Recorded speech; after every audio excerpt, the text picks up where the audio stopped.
Hey everyone, I want to show you a little bit about illustration and how to make seamless lines go into another object. Now I'm going to show you what I mean by this. Right up here we have Marvin the Martian. Now if I zoom in, what we see on his body is these lines going in, and it gives the idea of a chest being before the arms, and we see the arms going in, so it just seamlessly goes into the body and creates that. Now I'm working with Affinity Designer, so I know that I can do this in this way should you have the software, and I would highly recommend getting it. At this time of this recording, there's no subscription that's going on with it, so it's not like Adobe products where you have to do that. So what we're going to do is I'm going to make this Marvin the Martian invisible, and what we're going to do is we're going to do 3 different shapes. So we're going to draw a circle. Now as you can see, the stroke layer is rather high, the outline layer is rather high, so we see that going on there. And now what I'm going to do is I'm going to draw a set of ears for this circle. So I'm going to go to my pen tool, and I'm going to hit a pin there, there, there, there, there, and there. Okay, pretty basic. But what you'll notice is that if we were to move this supposed ear over the circle, there's no way that it looks right. Even if we were to rearrange the ears so that it's down below the circle, it doesn't look right at all. So I'm going to put this right back up at the top. Now what we do in this area with the pen tool is we get out of the pen tool and we go to the node tool.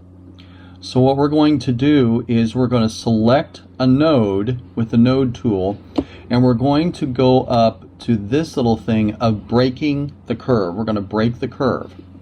Now everything looks the same, but it's not. And we're going to go to this other spot here, select that one, and we're going to do the same thing, and we're going to break the curve. Now if you notice off the taskbar, there is this little sliver that is all by itself. We want to delete the sliver, but we also want to narrow the pressure points at the end of the lines that are left to where it's just sort of fading into something like this. So we're going to cut. Now it still doesn't look quite right, even though, oops, excuse me, let's do this, even though we could move it around, and I guess we could leave it like that. I want to go ahead and make the ear a little bit bigger. We could leave it like that, but it doesn't have that smooth effect that I want. The final thing that we have to do is we have to alter the tips, the pressure points. Think of it like if you're actually drawing. You use less pressure at the beginning and more pressure as you move, so that there is this naturally occurring point or fade. And in this instance, we're talking about a point.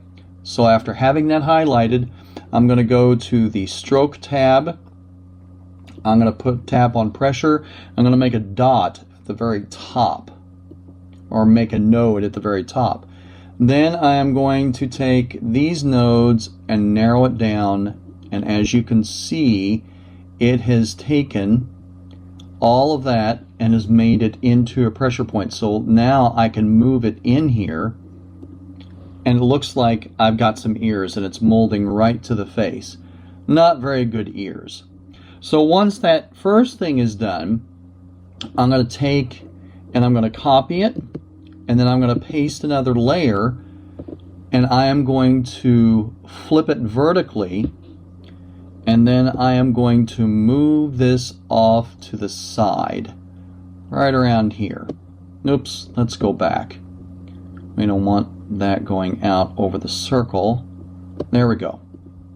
So if you zoom in, you can see that there's a little bit of a smoother layer. Now I didn't do a very good job on the ears, but you can see that all of these look like it's going right into the outline, that it's molding into the face, and everything looks a lot better. So whenever you're using your pen tool, or you can use basic shapes, you can use the node. You have to convert the shape if you're using a shape to curves, but if you're using the pen tool, you have to break the curve at a particular node, find the node next to it, break the curve there, and then narrow the pressure points as I showed before. So that sort of gives you the illusion of it molding in and being a part of the body.